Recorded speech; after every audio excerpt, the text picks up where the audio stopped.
The silent arrival captain Maria Santos floated in the observation deck of the research vessel Curiosity's Edge, her eyes fixed on the massive object that had appeared near Jupiter 3 days ago. The probe, if that's what it truly was, defied every known principle of engineering. Its surface rippled like liquid mercury, yet sensors confirmed it was solid. It measured exactly 1 kilometer in every dimension, a perfect sphere that shouldn't exist according to the laws of physics, as humanity understood them. The united response from Earth had been swift. For the first time in human history, every nation had agreed without debate. This discovery transcended all earthly conflicts. Within 48 hours, the fastest ships from Earth's combined fleet had assembled near the anomaly, carrying the best minds humanity could offer. Scientists, engineers, linguists, and soldiers worked side by side, their usual rivalries forgotten in the face of this monumental discovery. Dr. Chen Wei, the mission's lead physicist, drifted beside Maria, his tablet displaying readings that made less sense with each passing hour. The probe emitted no radiation, produced no heat signature, yet somehow maintained a perfect position relative to Jupiter's orbit. It was as if the universe itself held it in place, ignoring the gravitational forces that should have sent it tumbling through space. The breakthrough came when Lieutenant Jake Morrison, barely 25 and fresh from the academy, suggested they try something unconventional. Instead of bombarding the probe with signals across the electromagnetic spectrum, why not simply approach it? The suggestion had sparked heated debate among the senior staff, but Maria had seen something in the young man's eyes.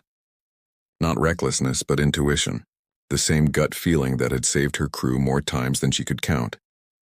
Against all protocols, Maria authorized a small team to approach the probe in an exploration pod. Jake volunteered immediately, joined by Dr. Sarah Okoye, a xenobiologist who had spent her career preparing for a moment that might never come. As their pod drew closer to the alien construct, something extraordinary happened. The probe's surface began to pulse with a soft blue light, patterns emerging and dissolving like thoughts made visible. Then, without warning, the pod stopped moving. Not from any mechanical failure, but as if space itself had gently caught them. Sarah's instruments went wild, detecting energy signatures that shouldn't exist. The probe's surface became transparent, revealing a hollow interior filled with swirling galaxies in miniature. Stars were born and died in seconds, civilizations rose and fell in the blink of an eye. It was a living map of the universe's history.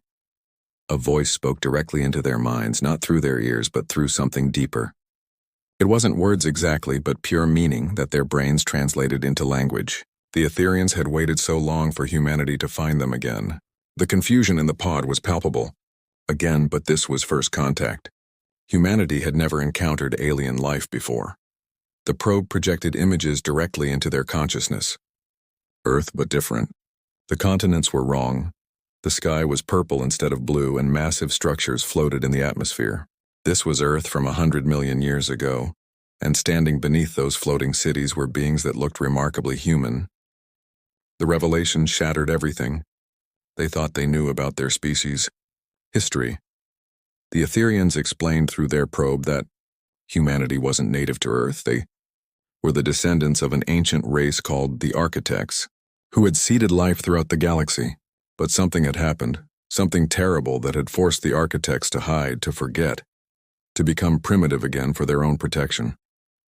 The knowledge of their true heritage had been locked away in their genetic code, dormant but not dead.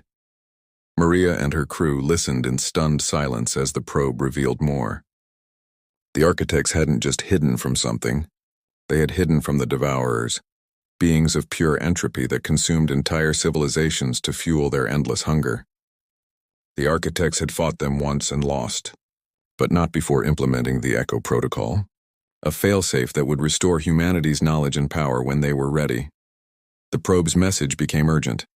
The Devourers had found humanity again. They were already on their way, drawn by the very signals Earth had been broadcasting into space for over a century.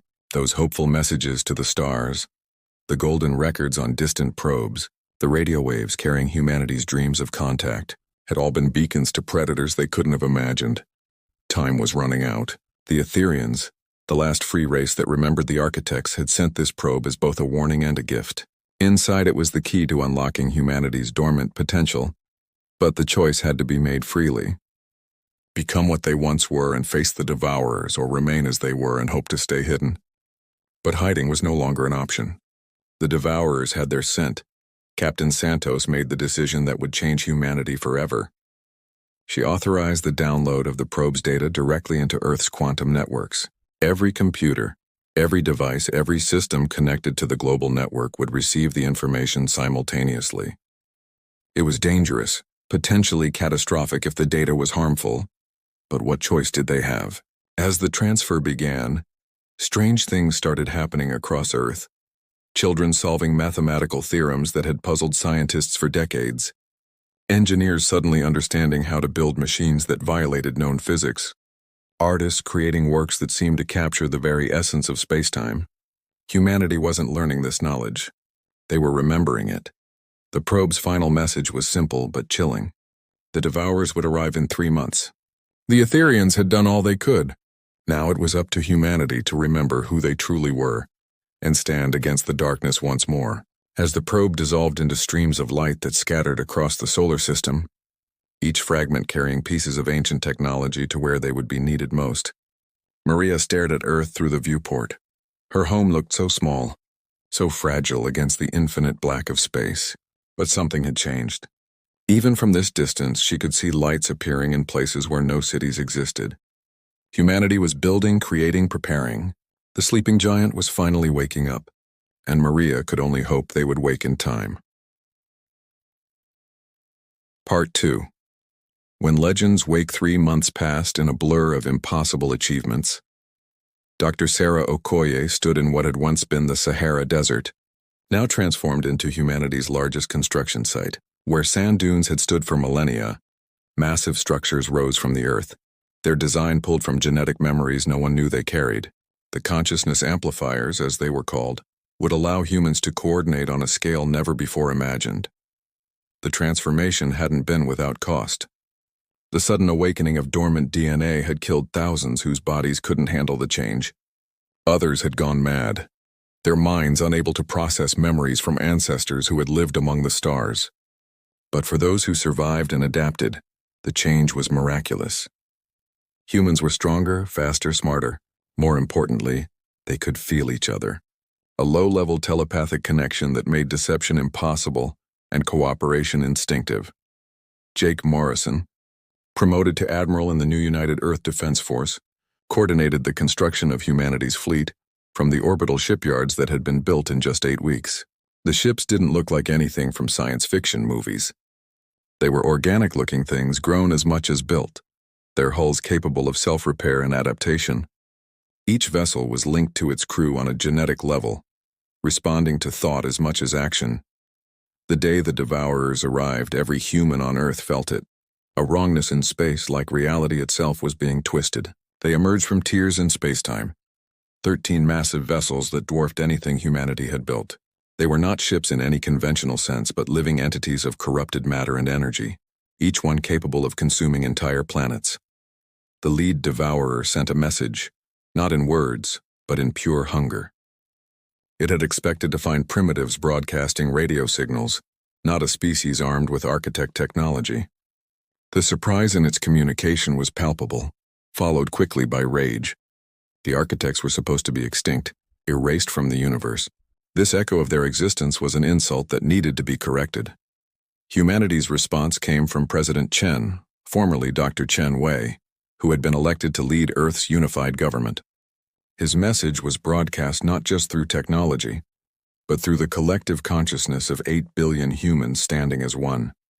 They were not the architects of old, broken and scattered. They were something new, something that had grown from the ashes of that ancient race. They were humans, and they would not run. The battle began in the space between Mars and Earth. Admiral Morrison led the first wave, his consciousness merged with his ship and his crew. They moved like a single organism, dodging attacks that should have been impossible to avoid, striking at weaknesses that appeared for only nanoseconds. The architect knowledge told them how to fight, but human creativity told them how to win. Sarah Okoye activated the consciousness amplifiers from her position on Earth. Suddenly, every human became part of the battle. their minds linked to provide processing power and tactical awareness. A farmer in Kansas spotted a pattern in the Devourer's attack. A child in Mumbai imagined a new way to configure the ship's weapons. A grandmother in Lagos remembered a lullaby that, when converted to frequencies, disrupted the Devourer's communication. The Devourers had expected to face the architect's rigid tactics, their predictable patterns of defense and retreat. They hadn't expected human chaos, the beautiful madness of a species that had survived by adapting, by thinking outside every box, by refusing to accept impossible as an answer. Where the architects had fought with logic, humans fought with passion. Captain Santos, commanding the defense of Earth itself, implemented a strategy that no architect would have conceived. Instead of trying to destroy the Devourers, they would convert them. The probe's data had shown that Devourers were once normal species, transformed by their hunger for power. If they could be transformed once, perhaps they could be transformed again, using the combined will of humanity. Channeled through the amplifiers and focused through their fleet, they didn't attack the Devourers with weapons but with memories. Every human memory of joy, love, sacrifice, and hope was weaponized into a psychic wave that crashed against the Devourer's consciousness. They bombarded them with the human experience, the pain and beauty of mortality, the strength found in weakness, the power discovered in unity. The smallest Devourer cracked first. Its hunger faltered, replaced by something it hadn't felt in eons: doubt. Then curiosity, then impossibly empathy. The transformation spread like a virus through their shared consciousness. The Devourers began to remember what they had been before the hunger consumed them. They remembered having homes, families, dreams beyond consumption. The lead Devourer fought against the change, pouring more power into its assault. It managed to break through Earth's defenses, its tendrils of dark energy reaching for the planet's surface. But as it touched Earth's atmosphere, it encountered something unexpected. The planet itself fought back. Every living thing on Earth, from humans to bacteria, was connected through the amplifiers.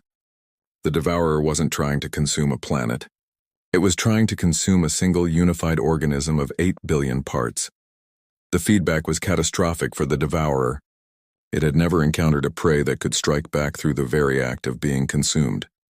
As it tried to devour Earth's life force, Earth devoured it in return, not with hunger but with acceptance.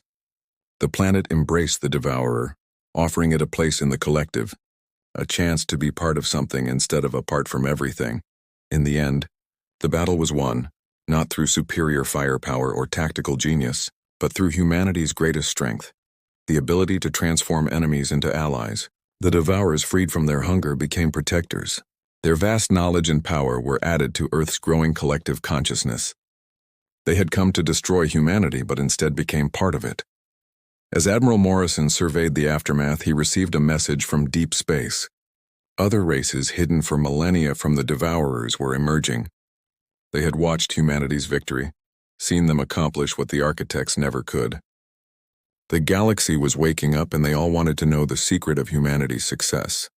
President Chen's response was broadcast to the stars, simple and profound. We survived by forgetting, but we triumphed by remembering. We are human. We are architects of our own destiny, and we are no longer alone. The transformation was complete. Humanity had faced its first true test as a galactic species, and emerged not just victorious but fundamentally changed. They were no longer the isolated children of Earth, but the inheritors of an ancient legacy, protectors of a new future. The echo of the architects had become a roar that would reshape the galaxy. As Captain Santos stood on the observation deck where this journey had begun, she smiled. 3 months ago, they had been alone in the universe. Now they were part of something infinitely larger. The stars no longer seemed cold and distant, but warm and welcoming, full of friends yet to meet and adventures yet to have. Humanity had finally come home.